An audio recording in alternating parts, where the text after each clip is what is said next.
Présidentielle et la confirmation que la toile et l'espace des coups bas en cette année 2007. Une vidéo de Nicolas Sarkozy lors de l'émission de TF1. J'ai une question à vous poser. Laisse croire qu'il portait une oreillette. L'UMP dément formellement et cherche qui peut être à l'origine de la manipulation. Alors Loïc Lemer et le monsieur Internet de l'UMP, Nicolas Sarkozy, Vincent Feltès est secrétaire national du PS, chargé des nouvelles technologies de l'information et maire de Blanquefort aussi, c'est ça? Et maire de Blanquefort. Alors, avant de vous entendre l'un et l'autre, on va regarder cette vidéo, enfin celle qui circule sur le net. Regardez.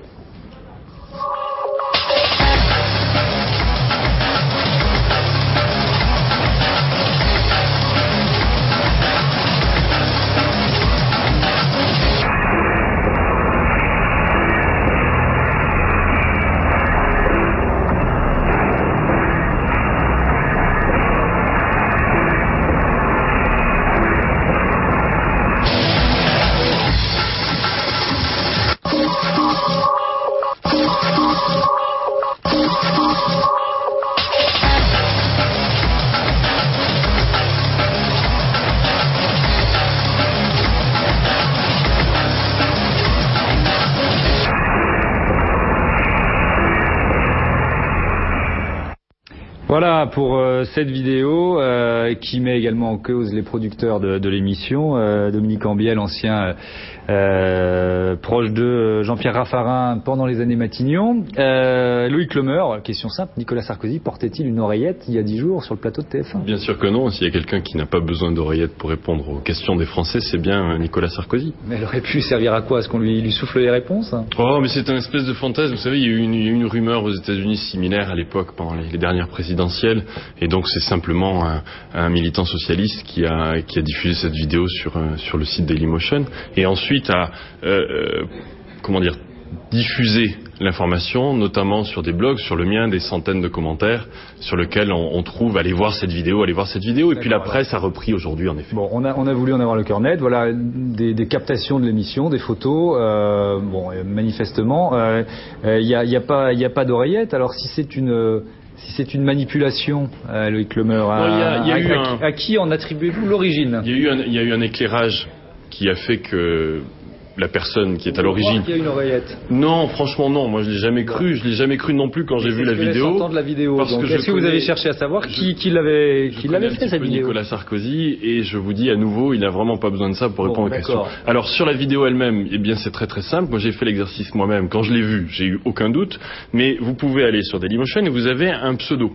Ce pseudo, donc c'est simplement un nom de code que la personne se donne. Si vous cliquez dessus, vous avez un profil de cette personne qui est toujours en ligne à l'heure où je vous parle et sur lequel vous avez le nom de cette personne, je ne citerai pas à l'antenne, avec sa photo.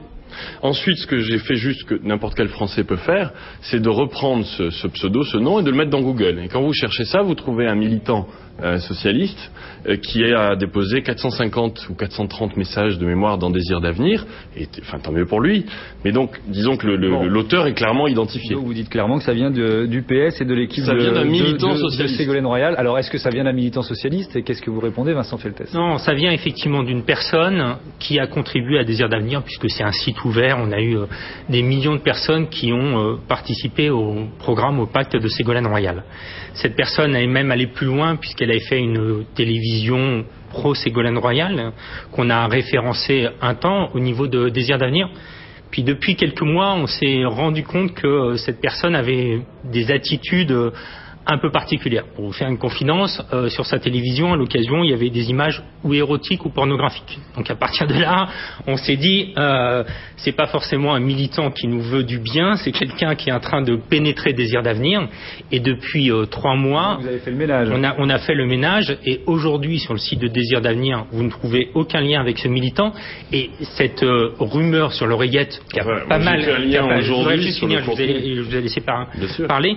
Cette rumeur sur l'oreillette qui a pas mal circulé, nous ne l'avons pas fait circuler ni sur le site Désir d'avenir, ni sur le site du Parti Socialiste, ni si on a à peu près 1 millier de blogueurs et on a référencé 3 blogs socialistes du Désir d'avenir qui ont parlé de l'oreillette. Ça n'a rien à voir avec quand l'UMP montre quelque chose sur la SCI, la Sapinière, où là on voit qu'il y a un vrai phénomène, y compris sur le blog officiel de l'UMP. Alors on en parlera peut-être tout à l'heure de ça. Loïc Lemeur, il n'y a pas eu de diffusion de cette vidéo par les blogueurs de Désir d'Avenir? Les centaines de commentaires, dans certains j'ai mis en exemple sur mon blog cet après-midi que je reçois moi-même, je le vois moi-même sur mon propre blog, ce sont des militants. Alors je ne sais pas s'ils sont socialistes ou pas, mais leurs idées prêtent à croire que oui, qui passent des heures à diffuser ces messages-là. Allez voir cette vidéo, allez voir cette vidéo. Par ailleurs, il y a un forum socialiste sur lequel on voit une discussion diffuser cette vidéo. Mais à nouveau, ce sont les militants qu'il faut un peu tenir. Je comprends très bien votre embarrassement. Vous en parlez sur votre blog, mais ce n'est pas un forum socialiste. Il y a des blogs qui sont estampillés du Parti socialiste ou de Désir d'Avenir. Mais là, c'est dans Désir d'Avenir. Non, mais c'est simple. On a un annuaire qui recense, et là, c'est pas recensé à trois identifié dans Désir d'Avenir. À l'inverse, Loïc Lemeur, est-ce que l'a pas trouvé, hein, à l'inverse, Loïc Lemeur, est-ce que l'UMP avait effectivement joué un rôle dans la diffusion de la rumeur sur l'ISF, la société civile immobilière du couple Hollande-Royal? Non, il n'y a pas de calcul comme Vincent Faltès semble laisser croire. Ensuite, il y a des actes militants. Il y a quand même un député UMP qui avait fini par en parler dans une interview. Il y a un blog officiel de l'UMP qui s'appelle La France d'après, qui fait un lien sur j'aime pas les riches. Oui, non, mais attendez, moi je vais vous répondre là-dessus parce que personnellement, j'ai repris cette vidéo j'aime pas les riches en juin l'an dernier. Donc ça fait 8 mois maintenant. Et cette vidéo, je l'ai mise. Je n'ai jamais, en revanche, fait aucune référence au patrimoine de Ségolène Royal et de François Hollande. Jamais, parce que je me garde. Laissez-moi finir. J'ai mis cette vidéo parce que j'ai été choqué que le président, le patron d'un des plus grands partis de France, dise je n'aime pas les riches. Ça m'a choqué. Mais c'est un acte personnel. Non, mais sur ce site qui avait un lien avec le site officiel de l'UMP, le deuxième post, c'est sur l'appartement de Ségolène Royal et de François Hollande. Et ça, c'est sur le site de l'UMP. Tout comme, il y a quelques jours, sur le site de l'UMP, il y avait des allusions aux propos de Ségolène Royal. C'est une conception que nous, on n'a pas de la campagne sur le net. C'est vrai, vous propagez juste des fausses rumeurs sur les oreillettes. On n'a pas acheté de mots-clés, on n'a pas fait tournante sur... Mais les mots-clés, c'est... Non, on n'a pas fait tournante sur Google. Vous voulez qu'on fasse un débat sur la campagne? On n'a pas eu des remarques de... Alors, c'est intéressant d'organiser ce débat entre vous, parce que normalement il est virtuel, vous avez déjà débattu, mais via Internet. Au moins vous êtes rencontrés. Plus généralement, il nous reste 3 minutes.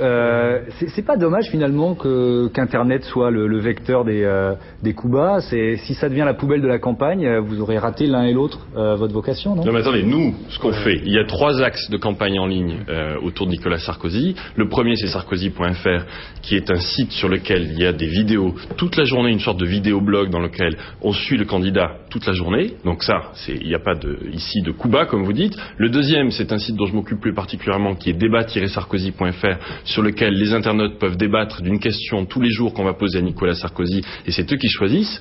Et le troisième, ce sont les supporters de Nicolas Sarkozy, où vous avez une carte de France avec 70 000, je crois, supporters qui se sont organisés là. Je vois pas ce qu'il y a comme coup bas à nous reprocher ici. Non mais surtout, il y en a eu. On n'a pas cité la vidéo de Ségolène Royal sur les profs, mais bon. Du côté Parti socialiste et Désir d'Avenir, d'abord Internet, c'était un moyen de renouveler la pratique politique. Le site Désir d'Avenir, c'était d'abord un lieu de débat.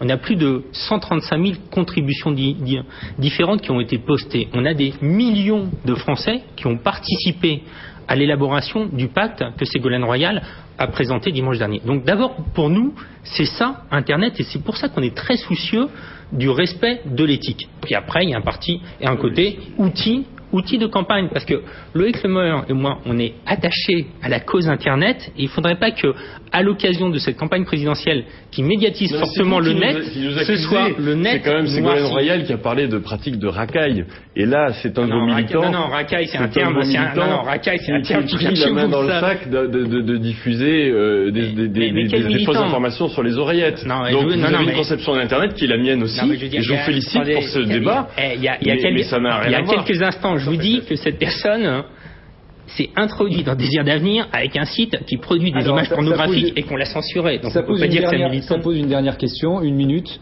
Je la pose à chacun d'entre vous. Vincent Feltès, comment on contrôle finalement? Parce que comment vous réussissez à être maître du contenu de vos sites? Vous nous l'avez dit, pendant plusieurs mois, vous aviez un militant qui finalement était pas le bienvenu et que vous avez sorti. Comment on contrôle? Pour nous, il y a 2 moyens de contrôle. D'une part, il y a des sites ou des blogs qu'on estampille et sur lequel on est très attentif au contenu qui est véhiculé. Et d'autre part, on a demandé à tous nos militants de respecter une charte éthique, ce qui fait que parfois il peut y avoir des écarts, mais on les a rappelés à l'ordre. C'est vrai qu'il y a eu un moment, il y a eu un écart sur Loïc Lemer et on les a rappelés à l'ordre parce qu'on tient à cette campagne éthique. Loïc Lemer, vous contrôlez 30 secondes, comment vous contrôlez?